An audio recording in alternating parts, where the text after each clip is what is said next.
Bonjour à tous, on se retrouve pour un débrief tardif, mais au moins je fais le débrief quand même. Le débrief du match Paris Saint-Germain-Ajaccio, voilà, le débrief je le fais 24 heures après, j'étais obligé, je pouvais pas faire autrement.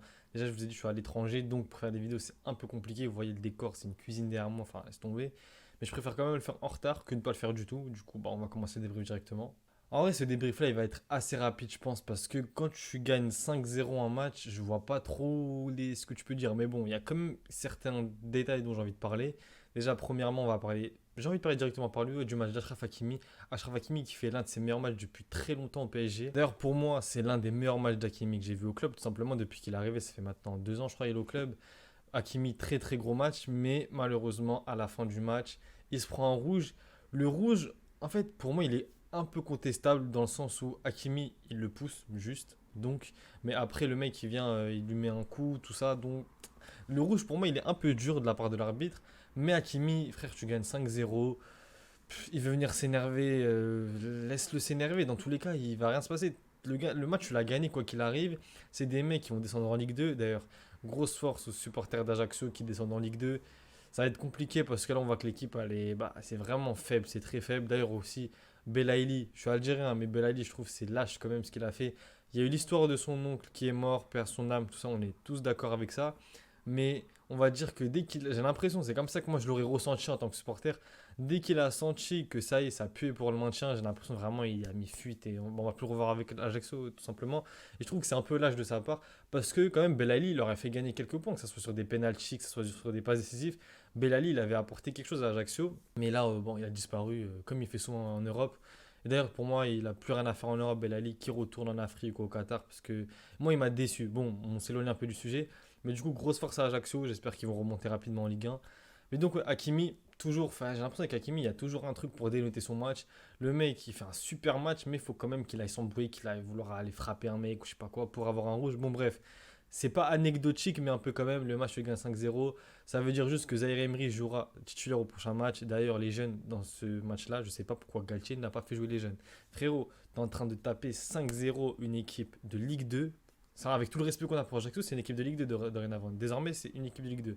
T'es en train de taper une équipe de Ligue 2, tu me fais rentrer Carlos Soler.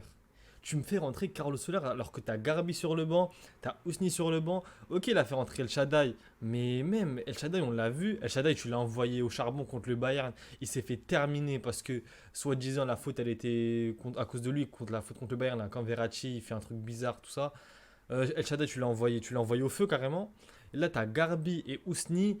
Tous les clubs, tous les coachs, un peu avec un peu de logique, ils auraient fait rentrer leurs jeunes là. C'est un match, il n'a plus aucun enjeu. Tu gagnes 5-0. Les mecs, même s'ils rentrent, ils vont faire une faute. Ok, on va se prendre un but. Il y a quoi? Il y a 4 buts d'écart encore devant. C'était le match parfait pour les faire rentrer.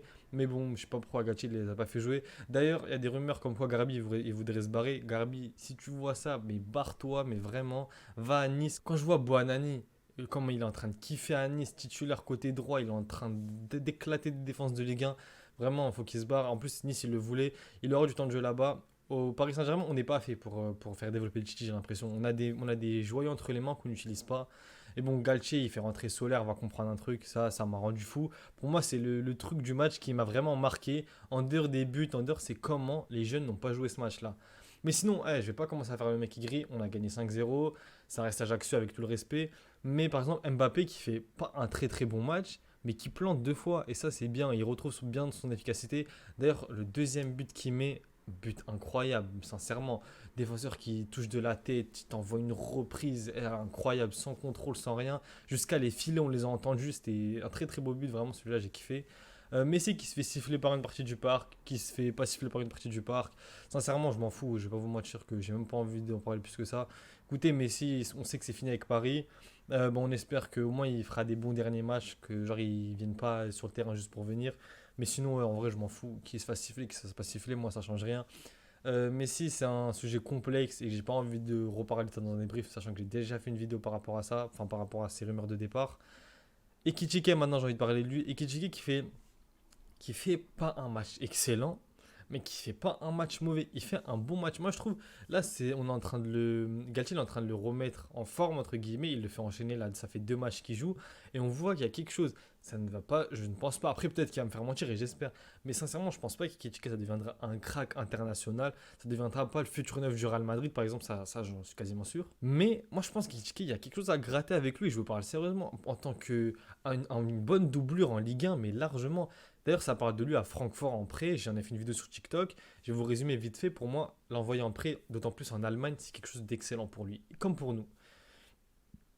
On voit que les joueurs français ou qui viennent du championnat de France, qui s'exportent en Allemagne, ça marche quasiment toujours. On l'a vu avec Diaby, on l'a vu avec Colomagnon, on l'a vu avec Nkunku, on le voit avec pas mal de joueurs, les Konaté, les Upamecano, tout ça, c'est comme ça qu'ils se sont fait connaître. Donc un prêt d'Ekitike, moi je dis oui à 100% pour qu'après, si sa saison est concluante, bon, on le ramène dans la rotation ou on le vend plus cher ou on le vend au même prix qu'on l'a vendu parce que là jamais on le revend 40 millions d'euros.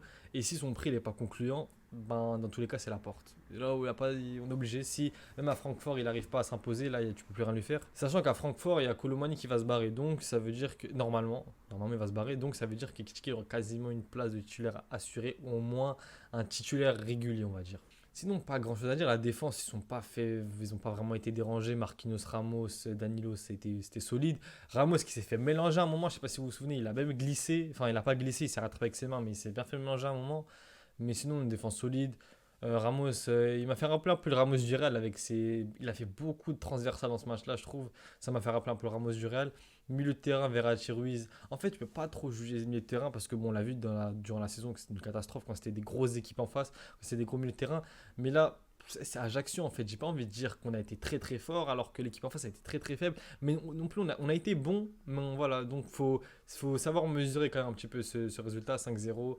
On joue plus avec des champions, on n'a plus rien à jouer. Le titre il est quasiment dans la poche normalement si tout se passe bien. Maintenant, il ne reste plus qu'à voir le prochain match. Je crois qu'il nous reste 3 matchs avant la fin de saison. Je crois qu'il y a Auxerre à jouer, il y a Strasbourg, je crois. Et il y a une dernière équipe, j'ai oublié c'était qui, j'ai oublié. Il faut aller chercher le titre, de toute façon c'est tout ce qui nous reste. Il faudra reconstruire cette équipe-là. Mais on va dire que, même si on va dire, j'ai l'impression que le débrief, je l'ai un peu pris du côté négatif, mais quand même 5-0.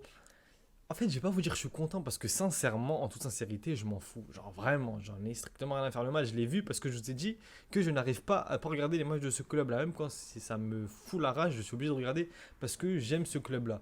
Mais ils ont mis 5 buts, je vous jure. Bon, à part le but d'Mbappé où j'ai crié un peu, enfin, parce que c'était un beau but. Genre, enfin, quand je dis crié, c'était wow, on m'a dit, oh, c'est quoi ce but?